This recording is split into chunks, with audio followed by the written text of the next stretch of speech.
escolares, léase medido en términos del abandono, que en media superior está clarísimo, y por supuesto también en esto que él llama condiciones de escolarización, en donde claramente se demuestra que hay un amplio grupo de niños, niñas, especialmente de las características de los grupos poblacionales que él señalaba, que trabajan en el ámbito rural, en las pequeñas localidades, con ciertas características de discapacidad, etcétera, que no están, que si bien han accedido, han entrado a la escuela, no logran efectivamente generar sus procesos de aprendizaje, sus trayectorias por estas condiciones. Esto me parece un aspecto central. Y el otro, que tiene que ver que aunque haya un gran grupo de niños, niñas, adolescentes y jóvenes que egresen y que salgan con su título de su nivel escolar, no aprenden, no generan los resultados, las competencias y los dominios necesarios para la vida. Y esto también implica una característica de exclusión educativa. Este es uno de los primeros aspectos que me parece central, entender el tema de los derechos a la educación como un tema vinculado al tema de la exclusión en sus distintas dimensiones, que en definitiva no es sino la negación a amplios grupos de niños, niñas, adolescentes y jóvenes al derecho a la educación, no solamente por no acceder o entrar a la escuela, sino por las trayectorias y las condiciones que ellos tienen en la escuela para aprender. Primer punto que me parece relevante. El segundo punto tiene que ver con el tema de las políticas educativas. Señala Rodolfo en su texto algo que él viene por mucho tiempo peleando, por lo que viene proponiendo ideas, todas sustentadas, muy bien fundamentadas desde hace mucho tiempo. Quien conoce a Rodolfo sabe la calidad de investigador que es, que plantea justamente cómo es necesario que dejen de haber políticas de gobierno de 3, 4 años, 5, 6 años y pasen a ser políticas, él llama, de Estado. Yo creo que aquí, coincidiendo en la lógica central, por supuesto, creo que muy difícilmente, tal cual están pensadas las políticas educativas en este momento en México y en América Latina, o en algunos países de América Latina, pero en México seguro, no es un problema solamente del tema de la temporalidad, del sexenio, de los 6 años de gobierno y de los múltiples cambios que hay. Nosotros creemos que el problema es que no se han construido políticas públicas de educación. Y esto tiene que ver con un significado que respecto a los derechos de la educación tiene el gobierno, tienen ciertos actores políticos y sociales de nuestro país, y que en definitiva asumen que son ciertos derechos como acceder a una determinada matrícula formal, acceder a un determinado currículum formal, pero no a trayectorias, a procesos, a características de aprendizaje y fundamentalmente de desempeño que deberían tener en términos de calidad. Es decir, es un tema de la concepción, del significado que se les otorga a esas políticas. Y esas políticas no van a ser públicas, públicas en el sentido concreto de lo que nos pertenece a todos, no al partido de gobierno por 6 años, no se va a lograr y no se puede lograr hoy porque definitivamente, y esto lo venimos sosteniendo con Rodolfo, no hay ni espacios ni mecanismos de validación, de construcción significativa de esas políticas públicas educativas a través de la participación real de los ciudadanos. Y mientras eso no se construya, pues simplemente mantendremos políticas de gobierno, como bien dice Rodolfo, que cambiarán, si es que tenemos suerte, ¿no? Si es que tenemos suerte, en un sexenio o en periodos de tiempo mucho más cortos. Y en tercer lugar, y con esto finalizo porque me parece que lo rico acá es dialogar con Rodolfo, es esto que él señala al final y que queda en el texto, no sé si por tiempo no lo señaló, que tiene que ver con el tema de lo que él llama culturas institucionales, el tema de la calidad, de los derechos a la educación, de los derechos de los niños, las niñas, a la educación, tiene que ver con el ámbito institucional, la escuela pública, en definitiva. Esto que él llama culturas institucionales, culturas escolares. ¿Cómo cambiar? Porque podemos cambiar y decir que hay una reforma curricular porque está muy bien escrito y citamos a 500 autores y además hacemos una relevancia sobre ciertos términos y códigos que se ponen de moda, y sin embargo no estamos cambiando nada. Porque no se trata realmente de cambiar el documento, el formato, para que la escuela reproduzca o genere simulaciones. Lo que se trata, como él bien dice, es cambiar las culturas institucionales y, en definitiva, son las prácticas que los actores escolares generan en el día a día, en lo cotidiano, para generar procesos de aprendizaje equitativo, incluyente, significativo, etc. Y a mí me parece que este tema, el tercero, el vinculado al ámbito institucional, tiene muchísima importancia en este momento en México. Porque si no entendemos, como él bien dice, que hay una necesidad de un replanteamiento desde la formación de docentes, desde cómo nos relacionamos desde el currículum real, concreto, no aquel currículum formal, aquello que algunos autores llamaban el currículum oculto, ¿no? Si no entendemos que esas trayectorias dinámicas, esas relaciones no cambian, repito, vamos a tener una escuela de simulación. Y en este sentido, una escuela sujeta a una crítica absolutamente injusta de ciertos sectores sociales, por parte de ciertos actores sociales, que tienden a asumir y a difundir que el único culpable en el problema de la educación son los docentes, son las escuelas, son los directores y no el conjunto de la sociedad y de ciertos actores vinculados a las decisiones políticas. Este es un reto, y creo que el reto queda bastante bien planteado y concreto en la propuesta de Rodolfo, que no tiene pérdida, mi querido Rodolfo, que yo les sugiero que lo lean porque es realmente significativo en este momento sobre la claridad con la cual están puestos estos problemas en este momento, y además con algo que nosotros valoramos mucho, con una calidad de información y una actualidad de información actualizada muy importante. Muchísimas gracias, enhorabuena, muy amables por invitación. Muchas gracias a Patricio Chávez. Bueno, tenemos todavía unos minutos para una ronda de preguntas y respuestas. Allá me parece que hay una.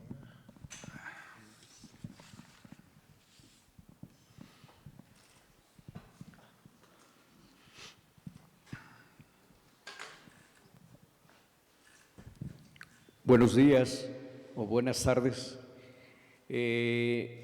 Felicito al ponente y al comentarista por lo que dice, pero no vayan a caer en el asunto de que ni los veo ni los oigo. Entonces mi pregunta es, ¿me permite? ¿Me permite? Gracias. Al ponente o conferenciante, ¿avalaría usted que funcionarios que no promuevan la educación infantil deben ser removidos del ejercicio público en la SEP? Gracias. Ahora sí. Sí.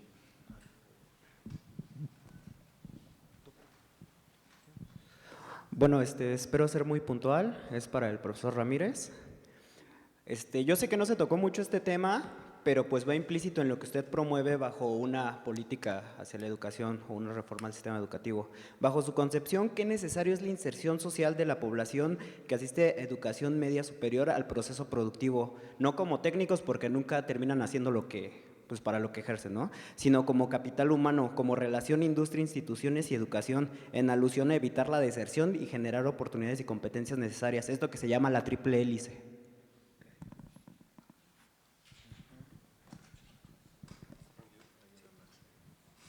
Bueno, buenas tardes.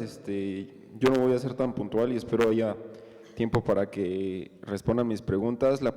Van a ser dos. La primera es, bueno, en México el gasto público a nivel universitario es regresivo. ¿Qué es esto? Que beneficia más a las familias que pertenecen a los ingresos con mayores, a los deciles con mayores ingresos. ¿Cree que esto influye en la formación de estudiantes a nivel bachillerato y a nivel superior? Y si es así, si se revirtiera esta situación, ¿a qué sector se deben destinar los recursos? ¿A nivel bachillerato para mantener un seguimiento cronológico educativo o al nivel superior? Y la segunda, y es un poco más amplia, se hizo énfasis en la desigualdad espacial en las entidades del sureste del país. Uno de los aspectos que vuelve a México competitivo a nivel internacional es lo barato que resulta la mano de obra para ciertas empresas nacionales y con cada depreciación del tipo de cambio para las empresas internacionales.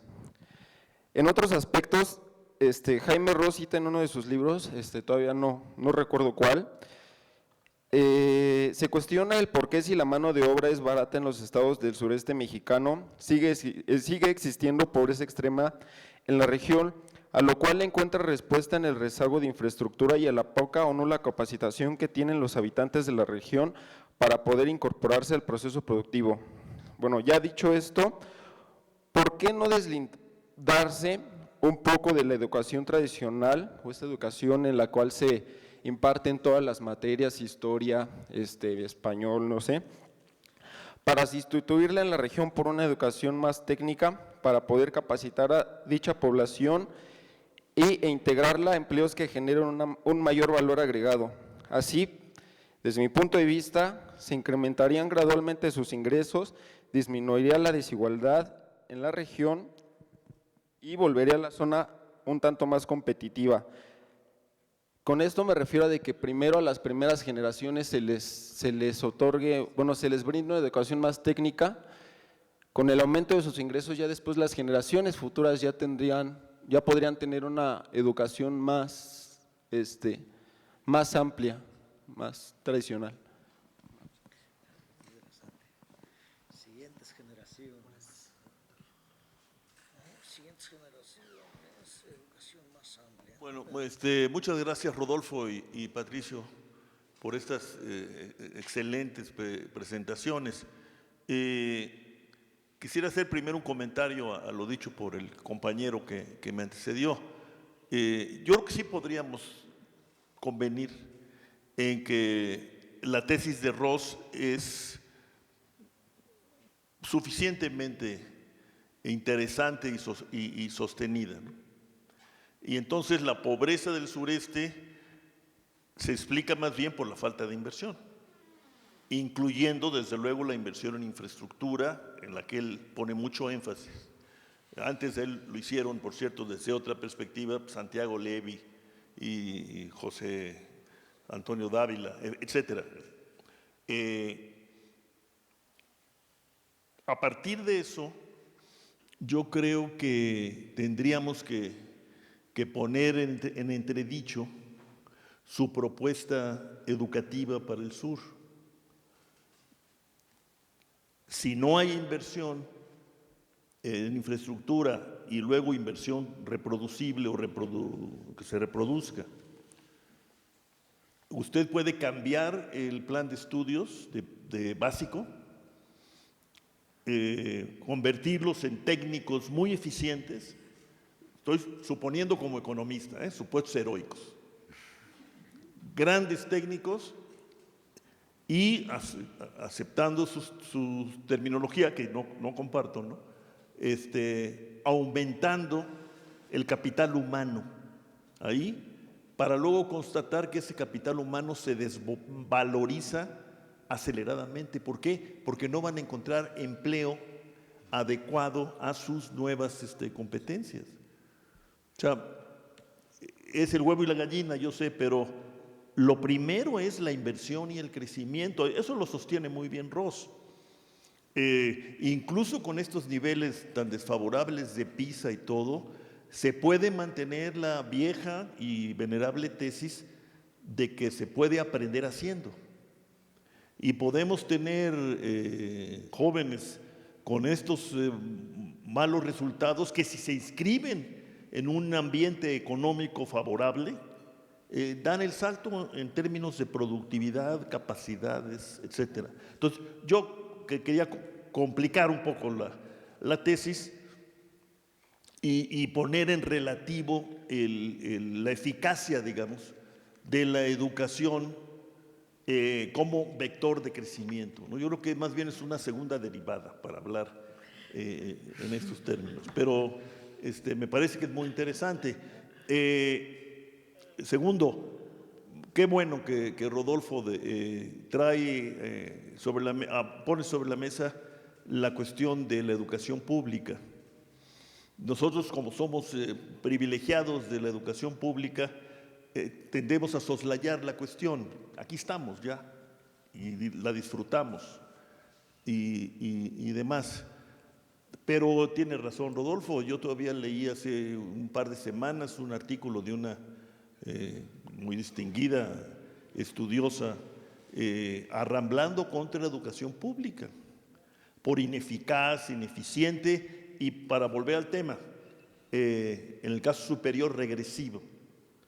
Técnicamente no ofrece ningún misterio mostrar que es regresiva. Eso no tiene ningún chiste.